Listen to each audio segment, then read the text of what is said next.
How do I delete attachments in outlook.com? Hi everyone, Leo Notenboom here for askleo.com. With the recent conflation, if you will, of outlook.com's storage limits and OneDrive's storage limits, there's been a lot of confusion as to exactly what counts and why suddenly people are running out of space in their outlook.com account that supposedly had 15 gigabytes free, because now all of a sudden their attachments are being counted against their OneDrive account, and that has a much smaller limit. The free version has 5 gigabytes worth of space, so it's not really all that uncommon to run out of space across both and no longer be able to send or receive emails until you take care of that.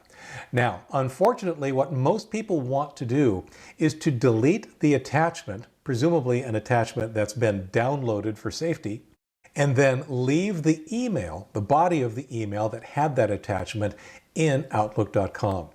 As it turns out, there is no user interface in outlook.com that will actually do that for you. So the solution that will allow you to delete attachments without actually deleting the message is to use a third-party email program. Now, I'm going to show you how to do this, or what this looks like at least, with Thunderbird. However, this applies to many different email programs, including Microsoft Office's Outlook, and others that you might end up using. But the key is, this is not something you could do at outlook.com. You actually have to install and use an email program on your computer to make this happen. So here we are in my outlook.com account. You can see that it is full. I can't send or receive messages. I have a number of messages here that have attachments. All of these little paperclip icons, they all indicate an email with an attachment. And this was manufactured. I sent a bunch of 10 megabyte attachments to this email account until I ran into the OneDrive storage limitation. So I happen to have Thunderbird downloaded and installed already. That's left for an exercise to the viewer. Whatever email program you use, you're going to want to, of course, download it and install it to make this happen. What we then do is we add this account to, here's our account actions, we're going to add a mail account. And the email address I'm using for this example is askleofree@outlook.com, which is my email address. That is a completely free account. It has 15 gigabytes worth of email storage, but only 5 gigabytes worth of OneDrive storage. And of course, I need to enter a password. Thunderbird fortunately knows the configuration to be used for outlook.com. However, I want to be very, very clear about one important aspect of this configuration. Note that it is using IMAP. Use IMAP for this operation. That will leave all of your email on the outlook.com server. We'll remove attachments, but basically it's like accessing your email without removing it from outlook.com, as POP3 does. If you mistakenly configured this for POP3, then yeah, you'll free up a bunch of space, but all of your email will be downloaded to this PC and only this PC. By using IMAP, you can continue to access your email using outlook.com and whatever other email programs or mobile devices you happen to have configured to access that same account. So I will go ahead and click Done, and it is going to set up the account. We will finish because we're not going to connect anything else. And there it is. AskLeoFree@outlook.com is in Thunderbird, and there is my inbox that has a bunch of emails with and without attachments. So what we're going to do is take one of these emails. I'm going to use 7th 10 megabyte attachment email, and you can see there it is. There's one attachment, test3.dat, of 10 megabytes in size. Now, before I delete it here, I want to bring up that same email in outlook.com so you can see what happens.